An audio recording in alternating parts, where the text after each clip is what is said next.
Everybody looking down. Everybody looking up. Hello all, and welcome to Hockey on Tap podcast. This is episode 8B. I'm your host, Bill Dean, and I'm here with my two co-hosts, Steve Echeverria and Mike Sandillo, a.k.a. Little Steve and Schwim. So for those that were listening the first time, we had a little bit of an audio technical issue. Windows sucks, huge. Sam is a saving grace, and we feel bad that he's putting in so much work and effort, and we really do appreciate it. But this is Bill Gates in here. Just don't lie. Bill Gates sucks too. Okay, just don't lie about it. Okay, we discussed this before the podcast, the restart. That should we discuss it or not? Let's not fake it. Bill Gates sucks. Yeah, are we going to really? Yeah, he just sucks. But while you're at it, Bill Gates, please send me millions because I'm poor and you're rich. You don't need any money. So. All right, so obviously, gents, we went through this before, but we're going to do it again because that intro was so good. Let's get right into the extra video the extra video that you see on the screen. It's our special guest host. We now welcome to the pod a man who needs no introduction to the Primetime Radio Network. Here it comes. A man of many words, again, but very little saves. A goalie who will throw his defenseman under the bus when he can't stop a slow-moving puck from entering his own net. He's the try-and-save goaltender of the Bonestorm Hockey Club and co-host of your favorite sister podcast, Let's Go Devils, the one, the only Shorts guy. Welcome, bud, and thanks for being our very first guest. It's a pleasure to have you on with us.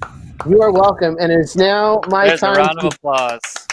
It is now time to fact check and refute most of what you said. You guys allow about 1,000 shots per game, including shots from you guys. So the actual number is 95. Yeah, where's the beef? Let's see. I'm probably one of the few goalies in the rink who doesn't blame my defensemen, unless my defensemen are the one who are putting it in on purpose. What? Yeah. I think you're more saves than any other goalie in the league right now. I think he has more beratements of his saves as a stat. He has more beratements of his defensemen than he does saves. But honestly, I gotta Billy say, Dean, as a defenseman on this Bonestorm team, that it is completely warranted, and just about great. every single criticism that comes our way. We are awful. We try to go for any kind of offense and just leave Shorts guy hanging high and dry, and we're not very good at offense. Yeah, we're bad as it is. So, but it's just funny that we would try to advance ourselves when we suck too much to not even do that. So, although Billy Dean, how are we going to get Tanner Glass to play for us when we're selling ourselves so short? I don't know. He wants to be the leader of the team, and he's more than welcome to come take over this team and lead us to victory.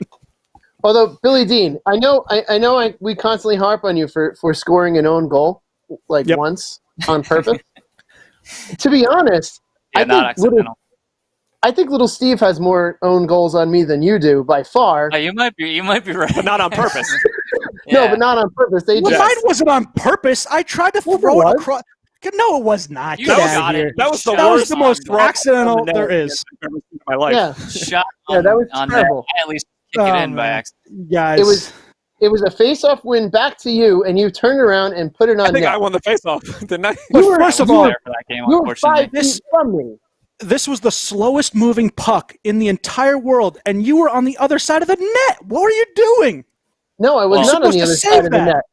Let's end this argument right here. The mediator's in the middle right here. I'm saying, Bill Dean, you scored an own goal on your own goalie with a backhand shot on net. No, it was forehand. I was a righty. It was a forehand. I was a righty. Let's move on. That's worse. Okay, go ahead. All right. So, obviously, we're here with Shorts Guy.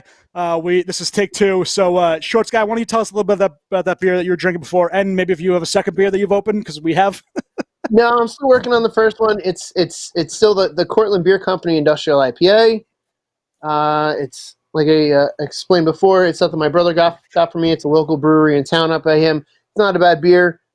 It's an enjoyable IPA. That's all I got to say about it. All right, Esteban Schwim. I'll go. Schwim. Is your brother known as Elder Shorts Guy? No, he is the younger Shorts guy. Oh, he's a younger brother. Okay, so younger Shorts. Yes, and he did.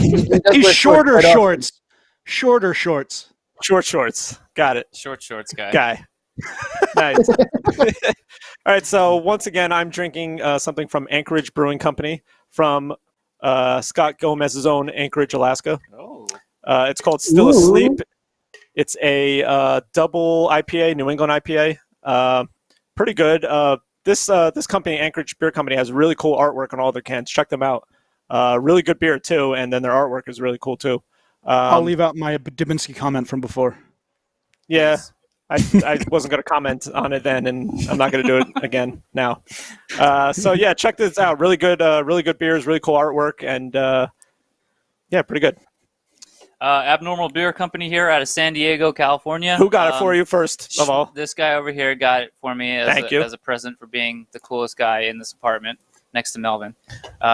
Who's right here? This is a cherry limeade imperial Berliner Weiss, which is words I cannot say for some reason. The artwork, well, not really artwork, but the can colors is pretty cool. It looks like summer, tastes like summer. It's basically cherry limeade, but alcoholic, I guess. And looks like a Natter Day. I'm almost done. It's true. It does look like a Natter Day. I've never had a Natter Day, but I hope it tastes as delicious. It is natty. Natter Day sales are going to go through the roof now because we mentioned Natter Day. We have backups on tap here since we're almost done. If not we'll already. Tell you about those at the end, I guess, when we open them. All right, so I actually am done because these guys are lightweights and I'm just a drinker. So this is from Williamsport, PA. It was foreign objects. That he's about to use. What? I just said heavy drinker. Your descriptive term that you're about to use. No, I'm not going to use that one this time. We're going to say something else. Don't worry. Foreign objects. It's a blueberry cobbler imperial stout.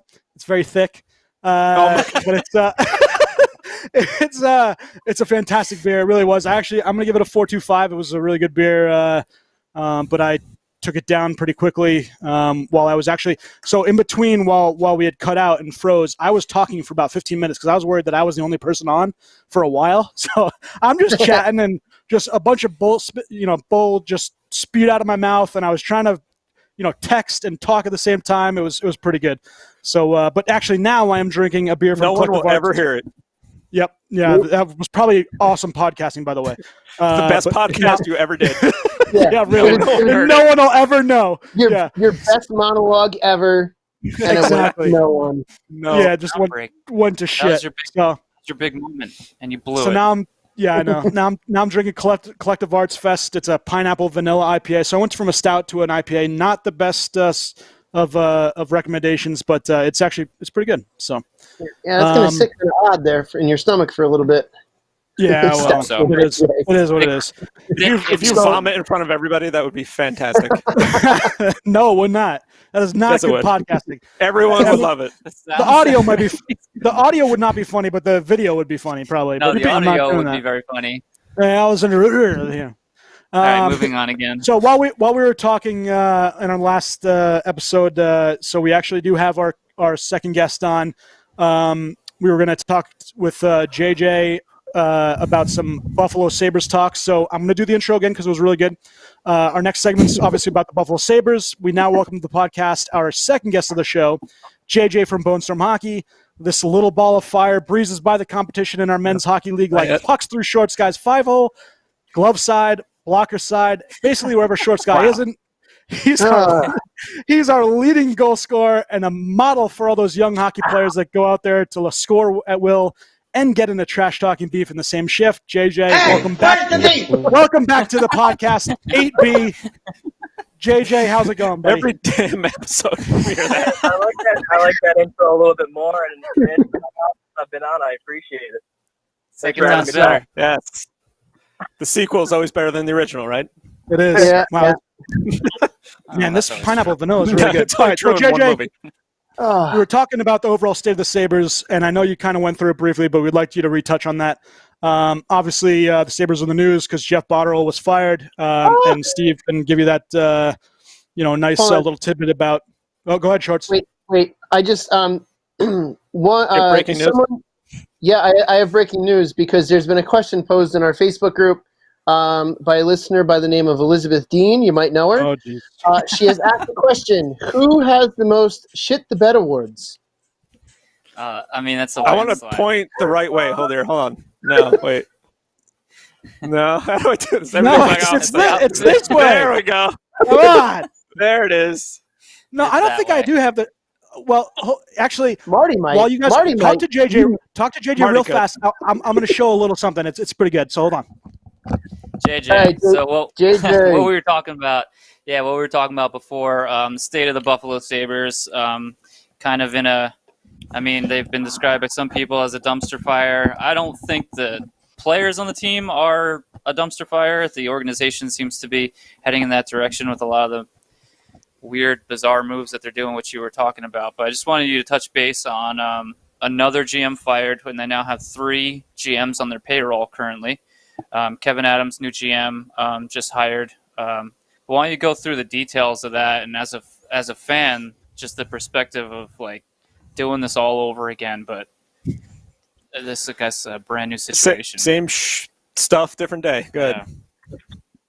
Well, I mean, like I touched on before, I feel bad for the guy because he was kind of thrown into this.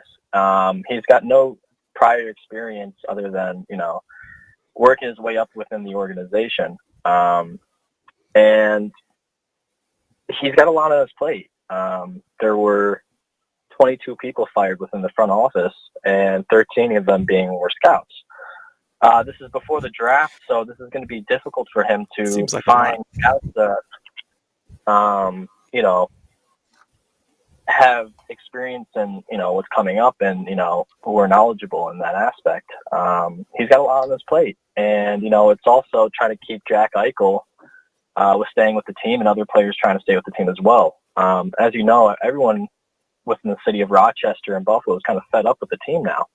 I feel as if, like I said before, it's just everything that's just happened over the last week or 2 weeks has just been unprofessional, sloppy, and just rushed. And I feel bad for the guy because he's getting a lot of hate from a lot of the fans when, in actuality, it's not even his fault. The Pagulas put him in this place and just said, fire everybody and good luck. Yeah, do you see him as kind of like their new yes man, and they want to take and make all of the be involved in all the transactions and all the signings and everything like that, and just kind of have him as a similar situation with, I guess, Jason Garrett in California under Jerry Jones all those years? Is he just that guy that's just going to do everything that they tell him to do? I exactly think that's what it's panned out to be. He is the yes man, and as we joked about it before, he was the guy that grabbed coffee and kind of did their copies for them. And at the end of the day, I think he's going to have a lot. So I could be the GM, is what you're saying? Yeah. Nice. You have a future in GM. I have a future in the GM business. Nice. And again, we don't know anything about this guy. He could be a diamond in the rough, and he could, prove everyone wrong, which, I hope is the case. I think the Bagulas, at the end of the day, want their hands, and they want their hands on everything that goes on, which should not be the case. Mm-hmm. The general manager should be the one that's running the team. And this has been what's been going on for the past 10 years. And, if you look at it, it's been 3 GMs on our 4th, and how many coaches now? 6? 7? I mean, you got to think, maybe it's not the coaches or the GMs, maybe it's the owners.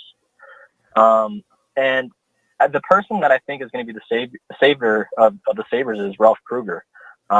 He's got a lot of prior experience, and he did run a soccer team, overseas, and I think that they're going to be giving him a lot more as well. I think Ralph Kruger is going to be the person that actually has more say in everything that goes on, the players that he wants and who he doesn't want. So I'm kind of putting my trust, as is everyone else, in Ralph Kruger.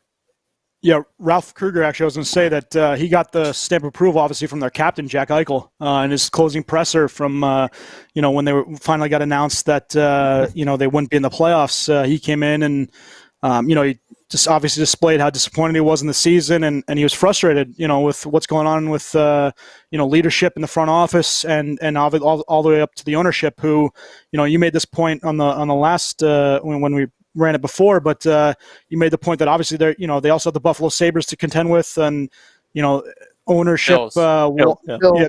Bills. Sorry. Come on, they're your division. The Bills. Yeah, I know. Well, that's actually what I was going to talk about was the Jets. We know the same thing going on. That there's obviously issues with ownership wanting to dip their toes into everything, and you see that in baseball with the Mets too. But that's obviously a different pod. But We are talking about the Sabres and how they're going with, in terms of their mediocrity and, like we were talking about the players, they're frustrated. Rasmus Ristolainen also displayed some disappointment in the front office dealings and how it's going. And that's actually something I want to talk to you, JJ, about. Obviously these players are coming out. As a fan, are you worried that these guys are going to want to pack up and leave too? It's only a matter of time before Eichel comes in and says he wants a trade. No, 100%. And you know what? I would not care. I mean, obviously I would care, but I wouldn't blame them for wanting to leave. There was promises when the Pagulas first took over saying that this was going to be a competitive team and that, they would do whatever it took to make this a competitive team and get us to the Stanley Cup and just the playoffs in general. And it hasn't shown. It sounds to me like they don't know what they're doing. Like we talked about before, I think Carrie Pagula is more focused on the Bills, whereas Kim, who has no experience in any of this and is kind of just on her own, she's running the team and she's honestly running it into the ground. I'm not saying that her job isn't hard or she, may or may not have more knowledge than we do, but it stinks as a fan seeing this because, as this, the city of Buffalo and Rochester, they're really passionate. Every year we're at the top of the TV listings and viewership. And we're really passionate fans, and it stinks at the end of the day that, we have owners kind of dipping their toes in everything they should not be doing. And, they're hiring incompetent GMs and people who they, had no knowledge about prior to hiring. And it just hasn't worked out. And now they hire someone who just has no knowledge at all. But it stinks because, our best players are wanting out. And, if I were Jack Eichel or Rasmus Dahlin or Rasmus Ristolainen or whoever it may be, I'd want out as well. It's a bad look. And everyone's, no one's getting younger at the end of the day. That's all Ristolainen and Eichel know is losing. They're getting older and, I wouldn't mind if they did leave. I mean, I would want to as well. I mean, you can only put up with so much. All right, JJ. Yeah. So the voice of God, Sam Wu, has a bone to pick with you. We've been texting, and Sam, go away, Possibly. Man. Unload.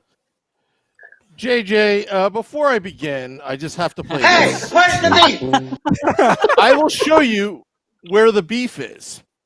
Because now, I know you're a Buffalo Sabres fan, and I respect that, right? I've asked Grant Marshall, was Brett Hull's skate was in the crease? He said no.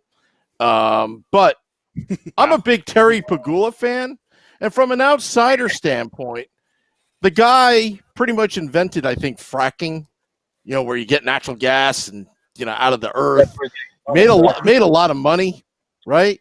Oh, yeah. But one thing he did great is when he donated about $100-something million to the Penn State ice hockey program, and he's a success wherever he goes. What I can't understand is, how does he buy all these Buffalo teams and he just, I don't know. I mean, the Bills are looking up and up right now, but what's with the Sabres? Do you think you guys are cursed?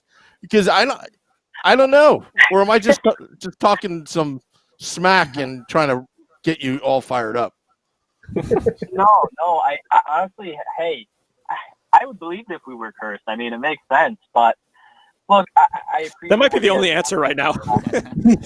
Yeah, exactly. I mean, I appreciate everything that he has done. I'm not saying he's a bad guy or he doesn't know what he's doing, but again, he can spend all the money he wants on, different organizations or schools or whatever he wants to do. The fact of the matter is he's built a contender in the Buffalo Bills, and now it's time for the Sabres. And I think, and you can correct me if I'm wrong, I think Kim Pagula has most of the say on what goes on. And I just don't think she has the knowledge base on how to do this. I know that there was communication issues with Jason Botterill and prior GMs, and that's why they hired Kevin Adams. But the thing that makes me most angry is I think, again, and it goes back to what I said before, I think they're rushing everything. I don't think they're taking a step back. I think they're trying to rush everything because of the fans and players want immediate change. They've been saying for 10 years now that there would be change, and nothing's happened. And now it's come to the point of break to where, okay, we need to see something happen now. You've been promising everything the past few years, and nothing has come to fruition of that. So, I'd like to see Terry and Kim kind of step back, and I would have liked them to hire a GM who was more competent and had more of a knowledge base and prior experience, but that's just not the case now. I think that everything in the way that was handled was unprofessional, especially allowing Kevin Adams to kind of fire everyone, especially the biggest thing that made me angry was firing Chris Taylor, who had a 116, 65, and 33 record, and that blew my mind. I couldn't understand why. And they fired the whole coaching staff down there, right? Exactly. And my biggest point to you, Sam, is you can spend all the money in the world that you want. When it comes down to hiring someone with no knowledge base, firing the entire Rochester American staff, and having your new GM have a 1-minute phone conversation with Chris Taylor and firing him, you think that's professional. It's not. Yeah. And I think they're just allowing this new GM just to do whatever the hell he wants, telling him what to do. And again, this is a yes man. And this is what makes us angry. We don't care if we're losing. We don't care if, we're the joke.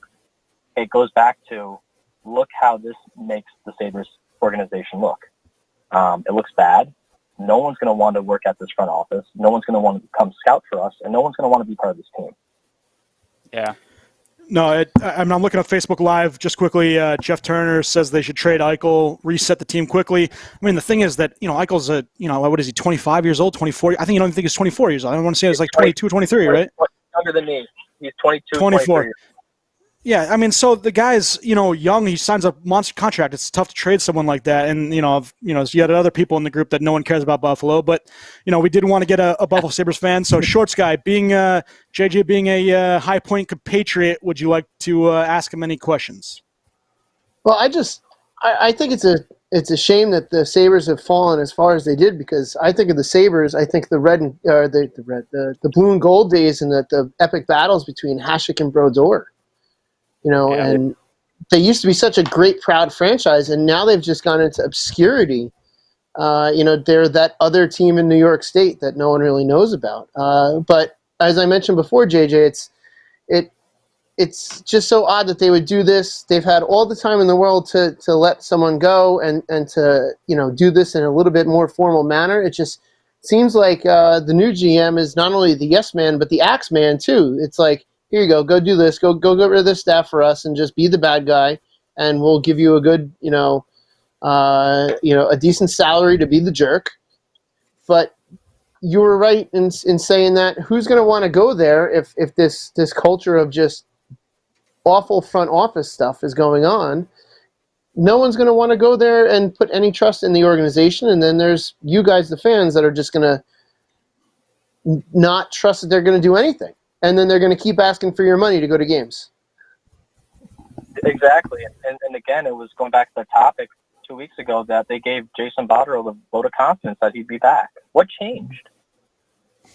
How can you trust anything that they say now? Yeah. Yep. Exactly. And I wouldn't want to be part of that. No one would want to be part of that. You would always be wondering, like, oh, are they really set on me, or like what? You're always going to be always in jeopardy. You never know. But to play devil's advocate, nothing has really come out. You don't know if something went down within the front office in the last 2 weeks, that may not be reported. It's who knows. I mean, I'm not by any means defending what the actions of the GM being fired, but you have to assume that something had to have happened in 2 weeks. I think Botterill parked in Pagula's spot, and that really upset him. And so you're out of here, buddy. Sorry.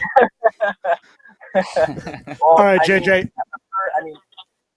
For Elliot Friedman, I guess what happened was there were communication issues between both parties, and that's what it came down to. So, we never know as fans on what goes behind the scenes, and all we can ask right now is that Kevin Adams is a god and brings the Sabres back to a dominant team and brings us back to the playoffs. So.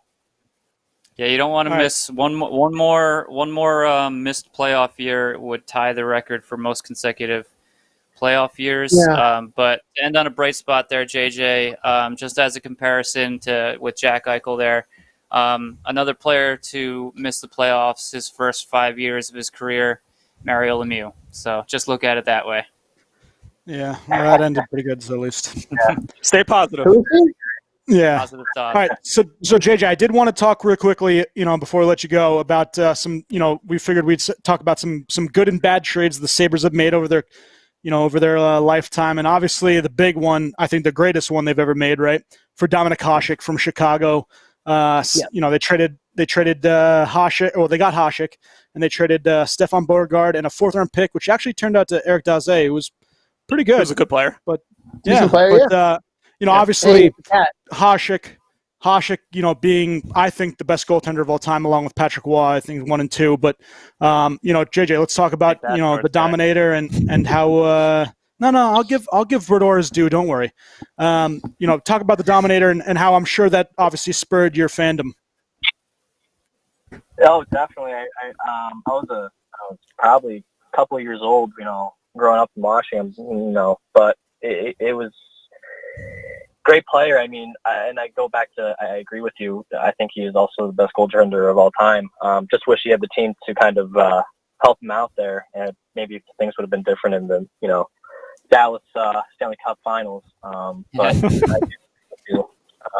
I think that trade is definitely one of the worst, but I also would like to go back to the O'Reilly trade as well. I think that probably is one of the worst which happened in a while as well.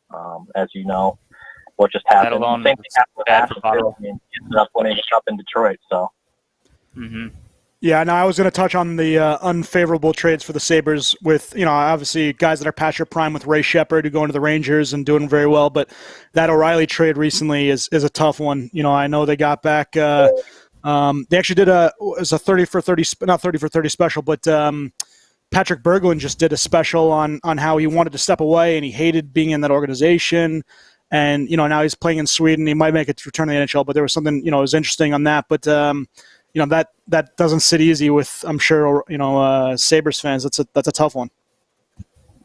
Yeah, it definitely is a tough one. And, that Berglund one too, that hit home. And I was listening to another podcast, and the same thing when, who was it? It was Chris Stewart.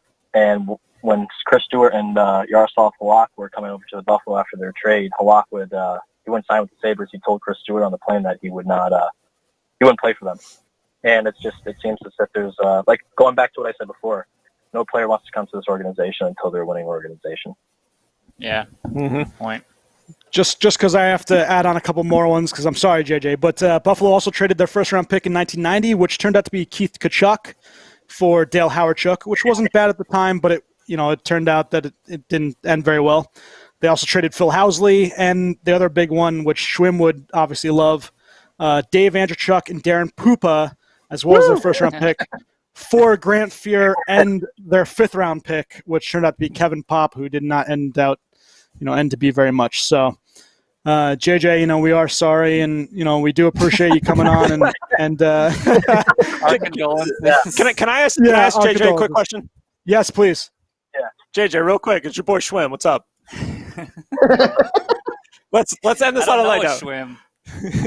What do you think? I don't know if you're watching, if you can see the podcast or not. What do you think of the Buffalo Sabres jersey that's hanging behind us?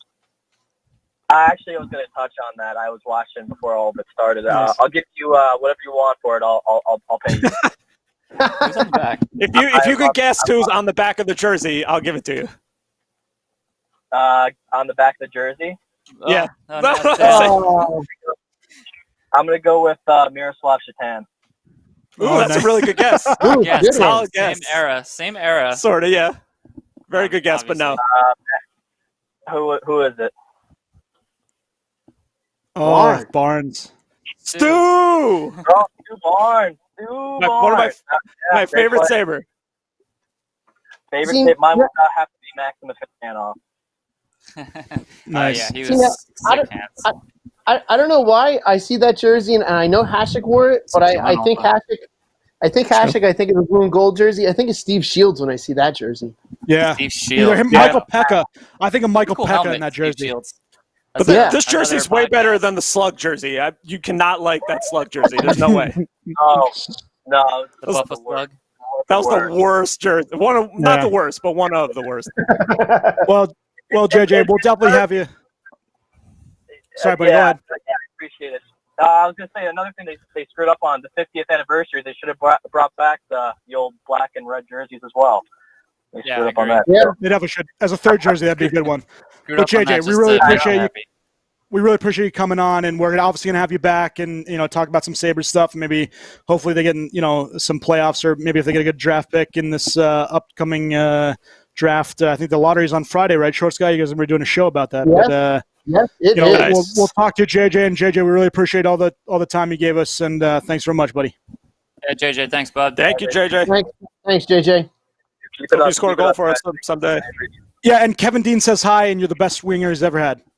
Appreciate it. Thank you, guys. I'll see you later.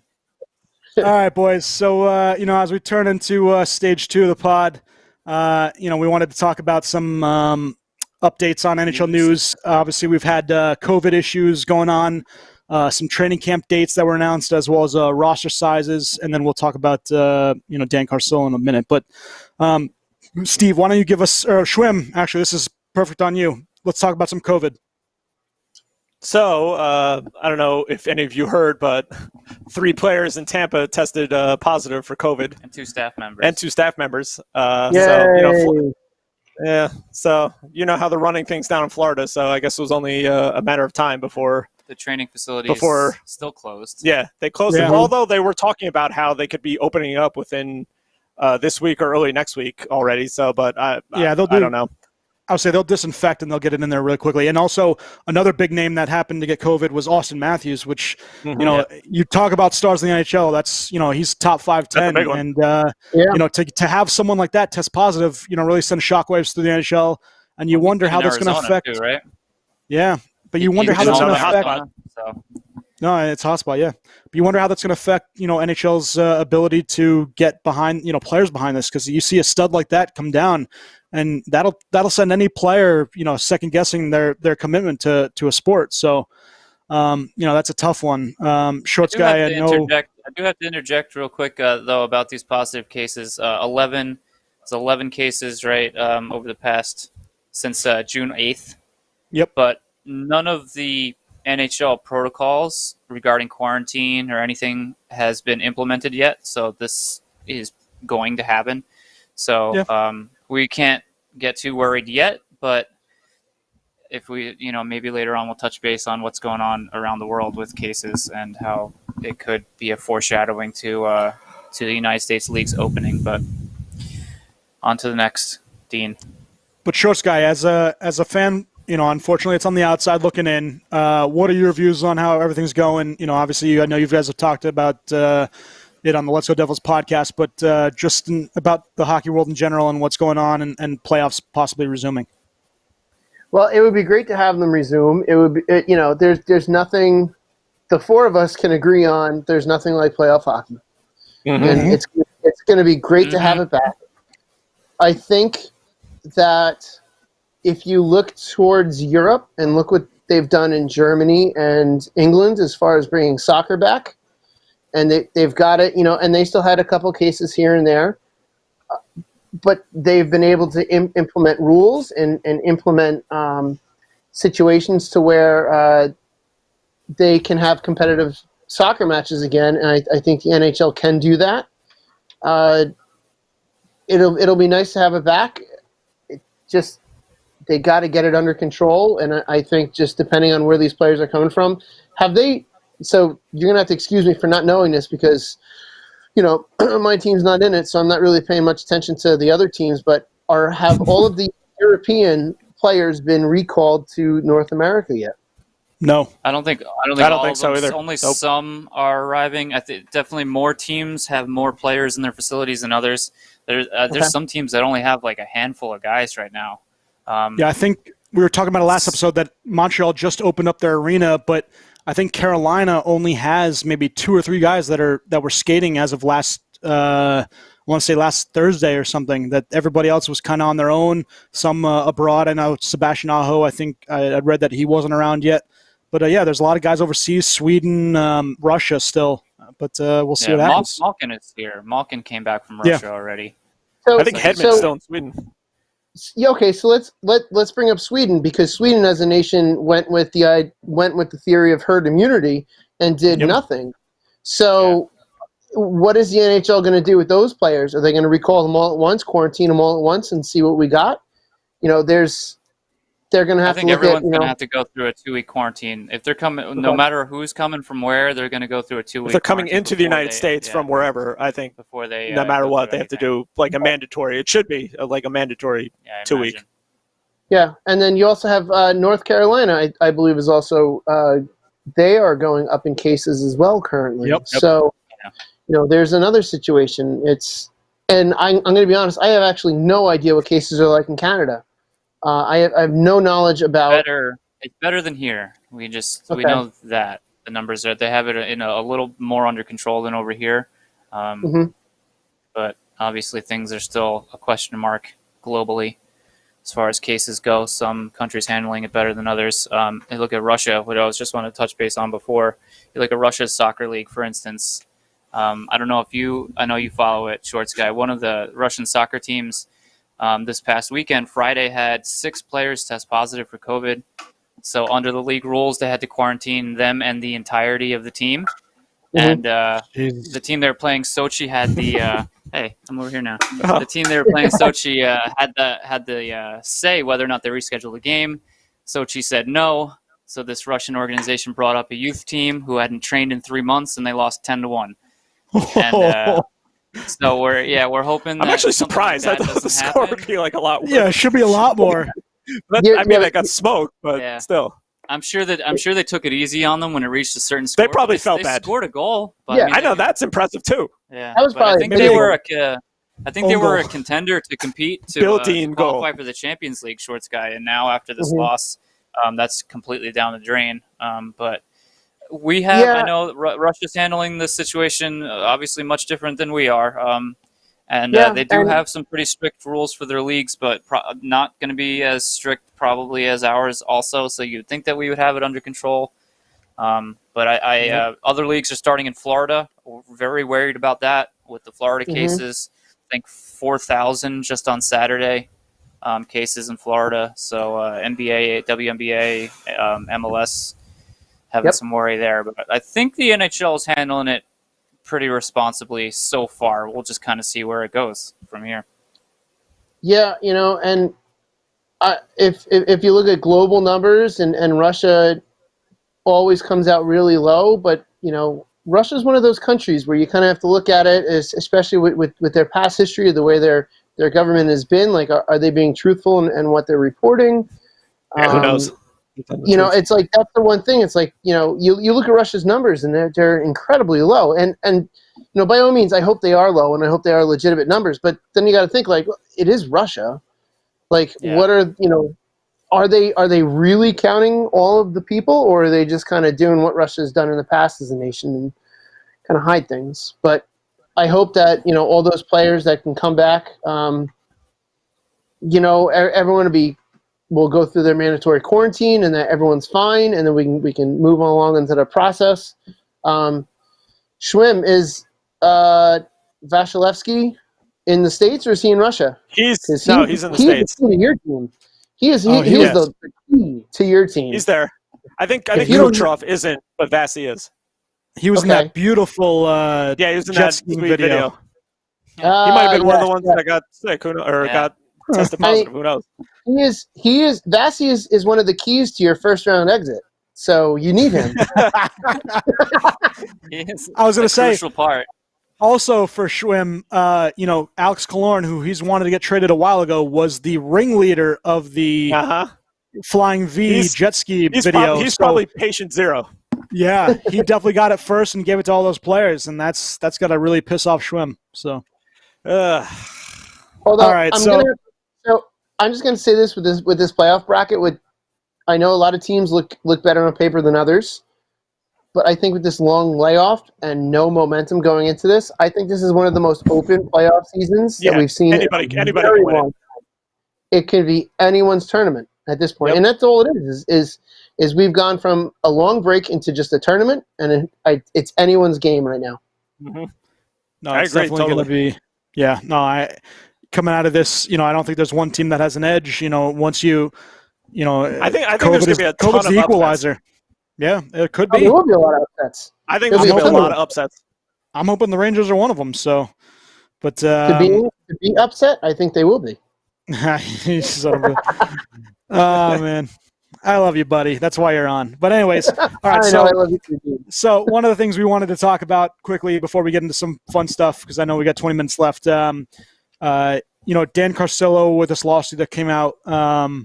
It's obviously not news any NHL team or any NHL fan wants to hear that. Unfortunately, there's hazing and abuse that's happening in these minor leagues with older players or coaches, and Carcillo and two other players are part of this class action suit. It sucks to see, and I'm sure some of us have stories of stuff in the locker room that happens that isn't the best thing. It doesn't put hockey in the right light, but not like this. This is over the top. Yeah, these allegations are disgusting. Mm-hmm. Yeah, we won't get into them because obviously it's terrible, it's disgusting, but it's stuff you don't want to see as a fan, and just like what's been happening with the protests and everything else, it's the same thing that hockey should be for everybody, and it should be a sport that everybody can come and enjoy, and you go into the locker room and you're with your buddies and your teammates, like us, we go in the locker room every day, or not every day but every week, and I have so much fun with you guys, and there's fun ribbing, but there's nothing that goes over the top, and it's it's a shame that even as a juniors player who you strive to play in that league and you strive to make it to the next level, which Carcillo did and a bunch of the other guys did. But you see this happening and it's terrible. And, obviously for Dan and all those guys, we're with you, and, we did realize that, it's a tough thing to go through, and, it sucks. That's another way to put it. Yeah, we'll see where this goes, because right now, obviously, it's a class action lawsuit and it's allegations. We'll see where the case goes, but this is really 15, 16-year-old boys. It's horrendous stuff that's happened. There's no way around it. I'm not even going to mention it on the podcast, and it's really bad. What's been happening, what the allegations are. If you want to read about it, there's plenty of articles online to read about it to see what exactly is claimed in this ESPN lawsuit. had a PG-rated one, so. Yeah, it's awful. It's sad. And, there's absolutely no place for this anywhere, ever. Of course, in anything. And I don't care that sports, these kids. in life. I don't care that these kids.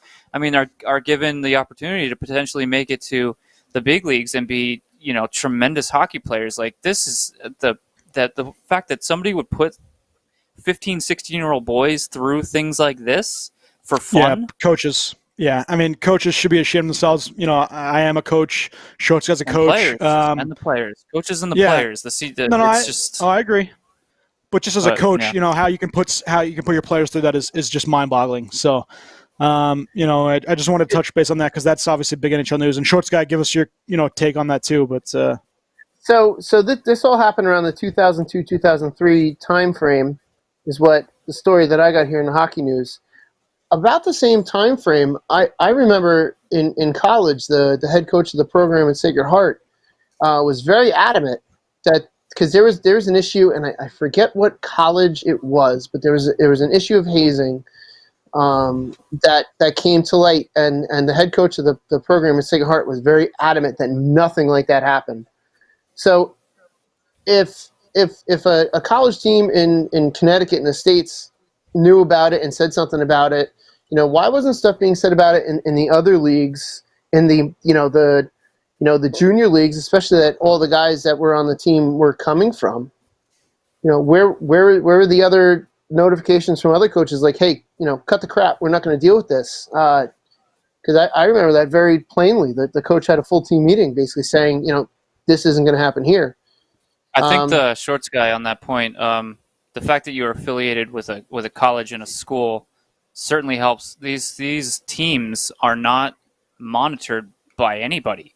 Nope. There's no. It's just hockey guys coaching hockey kids. It's the guys who grew up through all this crap too, getting recycled back into the system and doing it all over again. So it's been the norm for so long, and you feel awful. You really feel awful for anybody who had to go through anything like this. I can't imagine. I mean, obviously we hear stories about colleges here in the United States too. So we're not innocent by any means. Even youth hockey here in the United States as well. So it's. I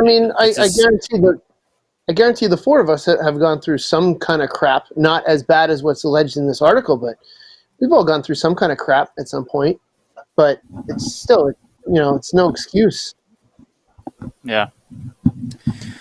All right, so let's get, for the last little segment, let's get into some fun things. We wanted to have Shorts guy on here because, we've had this on our docket for a little while, but the best and worst trades your team has ever made, as well as, and if we get some time, we'll talk about some ones that almost happened. But, I wanted to go over some big trades that did involve our teams first, and we can give a little, some touch base on them. But Montreal Canadiens trading Patrick Waugh is one of those big ones.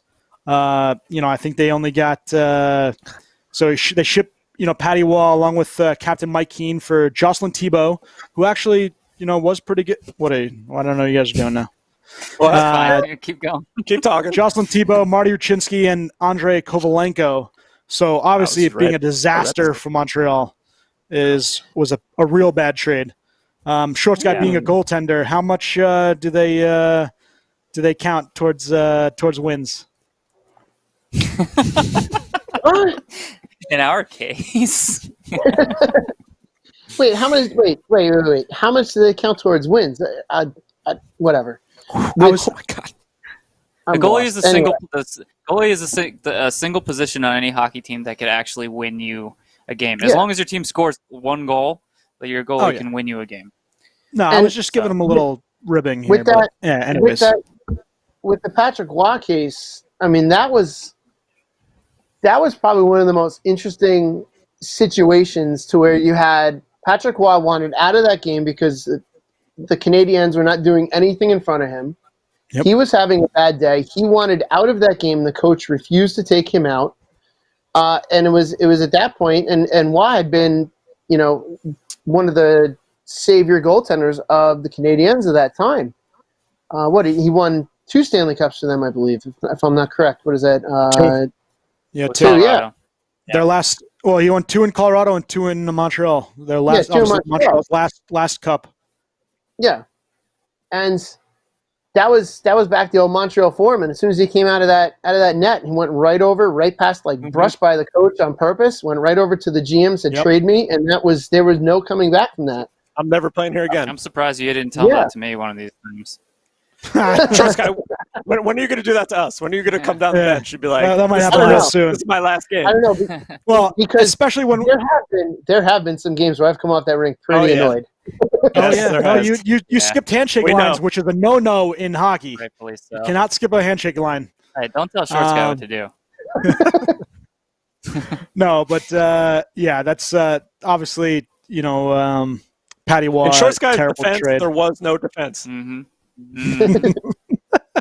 However, that trade between those two organizations never would have happened had Quebec not moved to Colorado at all. Yeah, never. Probably not. Yeah, I'm still surprised they Schwim, knowing the background of those, what the Avalanche were. It's still a bit of a shock. And for Schwim, forwards count for defense too, so you got to do your part. I know. It's always the third man in. Yep. Winnipeg Jets. The difference is I admit I'm terrible.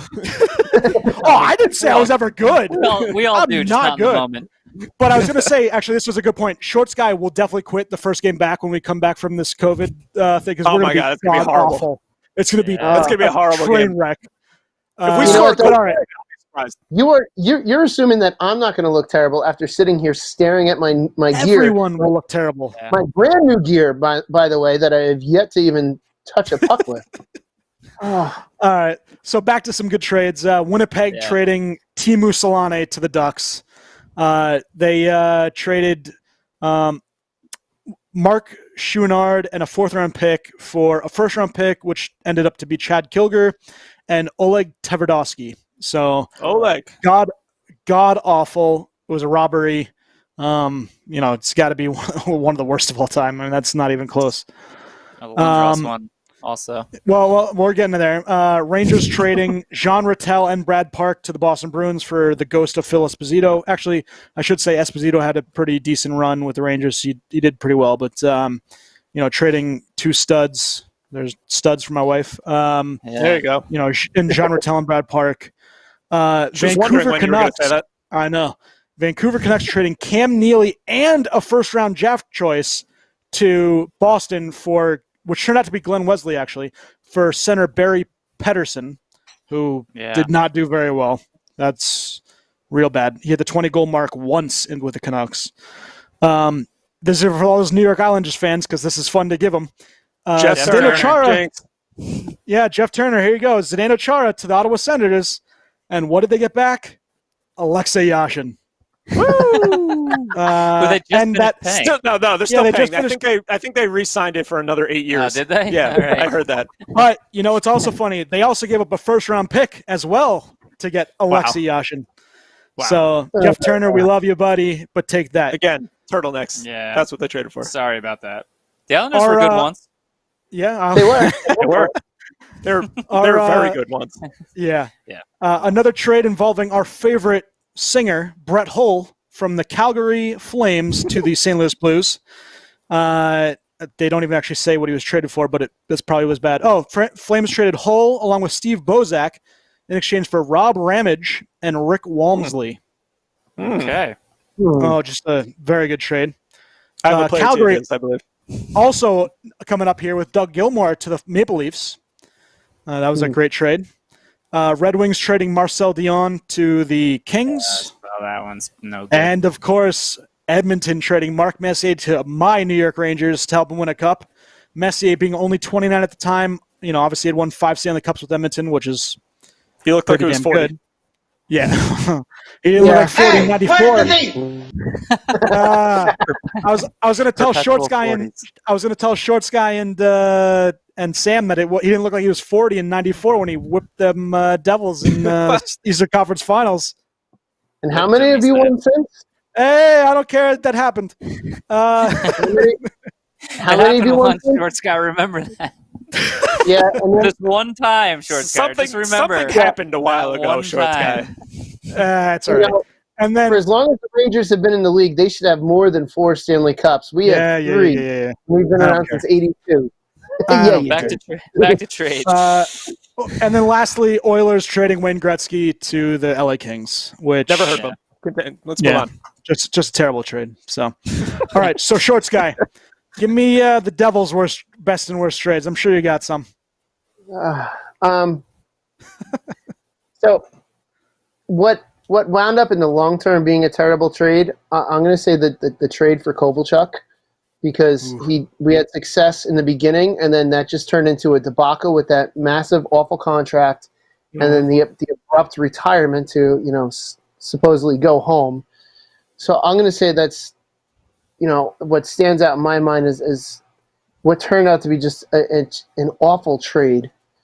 One of the best trades. I always draw a blank with this stuff. I don't know. I'm trying to think. Maybe Sam has the answer. Yeah, maybe Sam. Sam, Do you have an answer? Sam, if you want to give me an answer. I think one of the best trades was actually bringing in Scott Stevens, because I was going to say that one. He didn't even want to be there to begin with, and then all of a sudden he becomes one of the faces of the franchises. Of the franchise. And I guess if you also want to say one of the best trades we did was not for players but for picks, when the Devils traded with the Calgary Flames so that they can pick Trevor Kidd, and then we picked this guy named Martin Brodeur. There you go. Yep. Who turned into quite the stellar goaltender. He was pretty good. I think he's pretty good. I was going to say that New York Ranger, New Jersey Devils trade from Michael Grabner was a pretty good one as well. I don't even remember that one. That's how good it was. Is there a mute button? All right, yeah. You know what? We're going to mute Bill Dean right now. Give him the X, like around the horn. Yeah. Nice. Yeah. I just that's fantastic. I'm taking over. Keep talking. I'll look at the screen, read his lips, and I'll mimic what he's saying right now. Thank you, Sam. The voice of reason. Go ahead, Dean. What do you have to say? I love you guys. Well, can I talk? I knew it. All right. I just unmuted Billy, but I was really off that long. Yeah, you were. It was fantastic. Yeah, it was the best 30 seconds of my life. Schwim some plug right here, because obviously my Rangers' worst trade being, well, that I know of, Ryan McDonough and JT Miller for Nemesnikov, Libor Hayek, Brett Howden in a first, which ended up to be Naz Lundqvist, which hopefully he's pretty good. But yeah, that trade sucked. Yeah, so getting back to the Devils, I never understood this trade, but back in 2003, they traded to get defenseman Deron Quint. Then he's on the team for 4 games, and suddenly he just disappears. Does anybody know whatever happened? I've heard rumors, but I don't want to, spread rumors, on air. But I always wanted to know what we should ask Grant Marshall. Actually, Sam, you know what? That brings something up for me. One of the best trades the Devils did was to acquire friend of the podcast and the record holder for most times appearing on the podcast, and that would be Grant Marshall. Nice. Yeah. He just loves us. Even Bruce Shriver, he loves us. Yeah, I know what happened to Quinn. I know what happened to Quinn. He parked in Terry Pagula's parking spot. Oh. That's a no-no. That's what happens. Botterill could tell you. The worst trade. See, that's how good Lou Lamoriello is. He doesn't make bad trades. I think Kovalchuk was a bad trade. The Kovalchuk was just bizarre. It's very much not Lou Lamoriello. But he was part of that whole. But he was part of that whole Henrique, it's over. He was out on the ice. So it's not like it was that bad of a trade. When I think of bad trades, I'm thinking like you get nothing. Zilch. Yeah. Nada. You lose. It was good in the moment. It was great in the moment, and then afterwards it just kind of turned out to be a little bit detrimental. Yeah, I don't mind contract issues. Long term, it was just a dumb deal. Overall. Yeah, as soon as that contract was signed, it was almost like the downfall of the organization. Didn't they get penalized for his contract and everything too? Yeah, they got Dr. Pick, right? They got Dr. Pick, I think. They rescinded it because Lamoriello fought it. At the same time, the Rangers had Wade Redden, big monster contract, and then you got Chris Pronger, and then you got Chris Pronger down in Philadelphia. And that big contract that's supposed to end at age 43, that's probably still going right now, Yeah, that was a bad one. Yeah. At least it's not like the Bobby Bonilla contract. Yeah, bad contracts can be another podcast. But actually, Rick DiPietro. Yes, that's got to be the worst contract. 15 years. Is he still getting good for him? Good for him because he's great. He's great on the radio, and now he's obviously getting paid on both sides because of this. That's fantastic. Good for him. Yeah, right. Yeah, but Robert Luongo was another bad trade from Florida, obviously to Vancouver. Yager, who Schwim does not know about, but Jaromir Yager going from the Penguins. I need a Yager shorts guy. Yeah, if I saw that, I'll make one.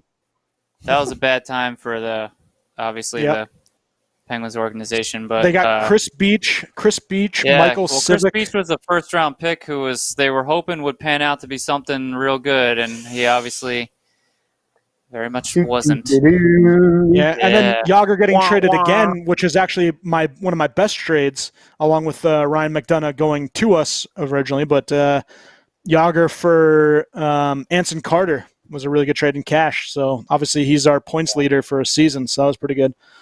But yeah, actually getting McDonough, who then was traded to Tampa, but that sucks. But we actually traded him. We gave up Scott Gomez and Chris Higgins for Ryan McDonough, and actually a pick too. So pretty good. It's Higgins. But yeah, it's Higgins. Hey, Schultz, any other trades you want to add on, or even Sam too? Well, it's not really a trade, but I just thought of this. One player's career that I kind of ruined back when the lockout of 04-05. Shorts guy, I don't know if you were there on that trip. We went to Albany, the River Rats. No, I was during not the there. lockout, and the Penguins, the baby Penguins or whatever they called them, were Wilkes-Barre. they were at our hotel. They were at our hotel, and there was a piano next to their buffet that they were having. So I got on the piano, and for like 20 minutes straight, I just played Three Blind Mice the entire time. Three Blind Mice, and Eric Christensen wanted to kill me. Eric Christensen. He wanted to kill me. He was a shootout specialist. Yeah, that guy. yeah, he was on the Rangers. The only reason he ever had an NHL career is because he was successful in shootouts. That guy was a frustrating player to watch. And then he was great on shootouts. And then I remember we tried to psychologically damage Marc-Andre Fleury, which he turned out to be a really cool guy. He played along.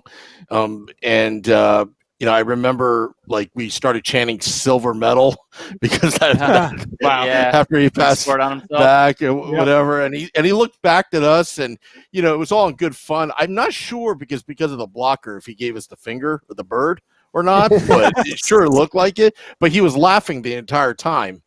Which was good, and for a while there we thought we had him. Yeah, he is. He's actually a class act. He had fun. He knew we were joking. Spin Chicklets actually had him on a little while ago, and he was hysterical. Him and Ryan Reeves were just feeding off each other's great. So yeah, I came to like him a lot more when he went to Vegas than when he was on the Pens. Oh, of course. I'm not going to like him on the East. Sorry, Steven, but I became a real big fan of his when he went to Vegas, and plus he knows how to pick a good number too. That is a good number, Shorts. He's a great human being. Yep, it's hard to not like that guy. Yeah, I thought for sure that he wasn't going to win anything with the Pens. For a while he looked like he just couldn't get over that.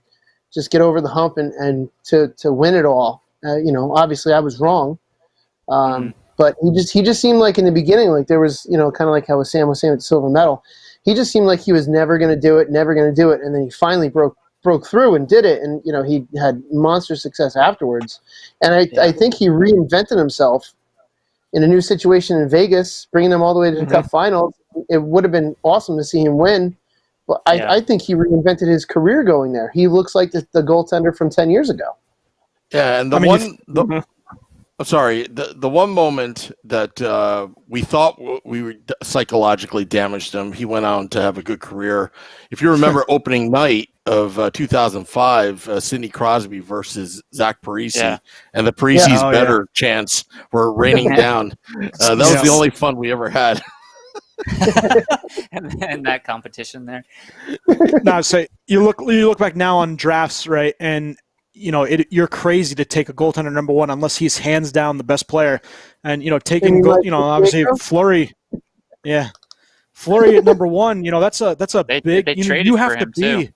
You have to be a absolute phenom prospect to get that kind of goaltending number one pick, and that's it's tough on guys because obviously goaltenders, you guys have the most going on. You're out by yourself for most of the time. You're it's tough. Yeah. So I can see how Rick DiPietro obviously was injuries. DiPietro's injuries, but you can see that that's just tough. We should have a podcast strictly on the 2003 NHL entry draft. Oh, no. Hugh Jessamine. That's awful. You're onto something there. No, that's an awful idea. No, that's awful. That's a great idea. Oh, man. I think That's it was a phenomenal idea.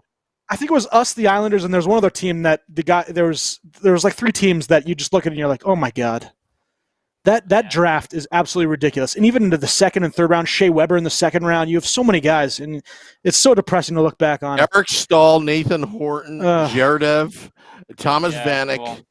Mahalik, Ryan Suter, Coburn, Dion Phaneuf, Jeff Carter, Kostitsyn, Hugh Jessamine, Justin Brown. He fits right into all those names. Hugh Jessamine. Brent Seabrook. Oh my! Getzlaff. You pick Jessamine over Getzlaff. Yes. And Zach Parisi, Brent Burns, Ryan Kessler, Mike Richards, Brian Boyle, Corey Perry. Boyle, Dan Boyle. I'll see you guys later. Erickson. Thanks for having me. Appreciate it. Patrice Bergeron, Shea Weber, Corey Crawford, David Backus, Jimmy Howard. My goodness. Hugh Jessamine, you forgot him. We should have him on the podcast. No, we know what we should have on the podcast? We should have Tanner Glass. Oh my god. Yeah. On our team and on the podcast. Oh. Yes. On the podcast first, and then we can ask him to play. Oh man. He will captain our team. Hey Schwim, how about that Brad Richards trade? It was great, wasn't it? That was their best trade? No. It's their worst trade. It was when they were owned by the friggin' Hollywood producers. It was so bad, that trade. They got Mike Smith, they got Jeff Halpern, who's a coach there now actually, and UC Jokin, and I think a draft pick or something for it. Yeah, 4th round pick. Yeah, for Brad Richards and Johan Holmquist. Yeah, Holmquist went with Richards over there, so who cares? But Halpern, I think Halpern. That was when the guy. Yeah, the guy is who was it? Len. They produced Saw. Yeah, they produced the Saw movies. Len Barry and Orrin Coles or some shit. Kolzig had a Saw helmet. Yeah, he did. No, Mike Smith did, and I think they auctioned it off after the game. Didn't they both have one? I don't remember, but it was. I remember when that ownership group run. It was like around 2006 or whatever. 2007. That's when they hired Barry Melrose. Yeah. And they fired him like 10 games in. I remember. That's great. When they bought the team, I thought to myself, it's almost like you thought it was a sick joke. I thought it was like two guys at a bar that just bought a hockey team. Be like, hey, should we put an arcade game here? You know, I got some money. You want to do something tonight? Okay. Pool How table. about a hockey team? Sure. Oh, Sam, so bad. Sam, that sounds like what it would be like if either you or I, or we both became owners of the Devil. We'd probably run it the same way. We're like, hey, what are we gonna do? You know what? Let's trade the T-shirt fella. The T-shirt fella. I don't like his name. Billy Dean doesn't pronounce his name right. I'm trading him right out of here. As the owner, I'm going to make myself the e-bug because I can, and we'll build the roster from there. That'd be awesome. Shorts guy, you'd be playing every game. Let's be honest there. Yeah, I think I'll start tonight. We need an emergency goalie tonight, guys. Sorry. I know we've been riding hot, but I think now's the time for me to start my NHL career. Yeah. Oh my God, The Rock would be such a dump. We would do no maintenance and only spend money on players. Oh my God, there'd be no seats. There'd be like 4 seats. Yeah, safe standing. So you have to stand. And Sam, I think we'd have to. I'd come watch though. So you got. I would actually watch a Devils game if you guys owned the team. Yeah. We would have to bring Cluck You in to be sold on the concourses exclusively. Nice. Every food vendor would Cluck You, and probably have to have something like monster trucks in between periods, just like ripping up the ice. I would say if Steve's coming, Steve, you got to bring some vegan food for Steve though. So get some nice vegan pop-up shops. I'm used to BYO vegan food. A little Roman's vegan. I think actually all their food is vegan and none of it's real. They've actually never served chicken to you guys at any point. I'll tell you what. Sorry, Cluck You, not our sponsor. Yeah. Sorry, guys. Or are they? No, it'd be like something like Garden U or something like that, and we'll feed Steve. Veggie U. Yeah. Veggie U. What I would do is you. I like that. What I would do. I would pull So every seat in the lower bowl and make that like a concert, like general admission, first come, first serve in the lower bowl, and make the upper bowls all luxury, whatever. So you have the real fans downstairs that are just absolutely intimidating players. Flags, opposing players. Just a giant lower bowl supporter section. I think that would be phenomenal. Yeah, cool. keep the upper bowl classy, like upper class, like you see the UC and the elevator, that's upper class. Just and then lower room. class LC, not lower class. Standing room right behind the goalie's net, so they just cheer and bang on the glass. That'd be pretty cool. Just pure concrete. No, guys, start saving up your money. Yeah. Yeah, no, let's make this happen, guys. All right, so we actually talked about this, right? So we said we'd do a podcast. So we're doing a podcast. Then we're going to do a brewery. We'll do the brewery, and then we'll do a hockey team. Okay. That sounds. Just ascending We'll order. make all the money brewing beer. Yes. Yes. And then we use that money to buy a team. The Devils. Well, are we going to buy the Devils? What are we run it? Maybe we should just buy Buffalo. As long as I'm the I e-bug. don't want anything to do with running anything. I'll buy the team and let Shorts Guy and Sam run it just so I can witness the atrocities that are. I think we should do JJ a favor and buy the Sabres. Or that, yeah. We'll run the Sabres. Yes. Quickly, touching base on the worst trade ever. Eric Lindros for obviously Forsberg, which pretty much is the best one ever. But wow. Shorts Guy, how's your beer? What do you give it the rating? We're doing it out of 5, right? Yep, out of 5. Yeah, correct, though. I'd give it a 3.75. Ooh, pretty good. Nice. Okay. Good Esteban, what do you got? So my abnormal, at this point, I don't even remember what I gave it, to be honest with you. But I ranked it Make up on a number.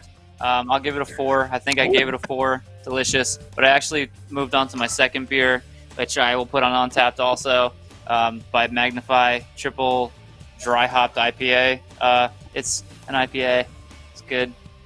Give it a 3.75. Schwim? 3.75. Let's do it, everybody. I'm 3.75. jumping on the bandwagon. 3.75. Right. Anchorage. I gave my first beer a 4.25. I gave this next beer the pineapple vanilla. I gave it a 4, and I actually had a third one, so I gave that a 3.75. I've been drinking. Ooh. And By the way, I did give it a 4. Nice. And Schwim, why don't you take her home? Wow. Wait, what am I supposed to do right now? There it is. There it is. Nice. That is the award. All right, I'm going to take us home. I want to give my nephew a shout out. What up, Matthew? And real quick, go ahead. my mom. Happy Father's Day. And happy Father's Day to all the fathers out there. My mom just got through surgery. Shout out to my mother. Love you, her. ma'ams. Love you, ma'ams. Yeah, ma'ams. Love you, Get better. ma'ams. Love you, Matthew. And buy me Bonestorm or go to hell.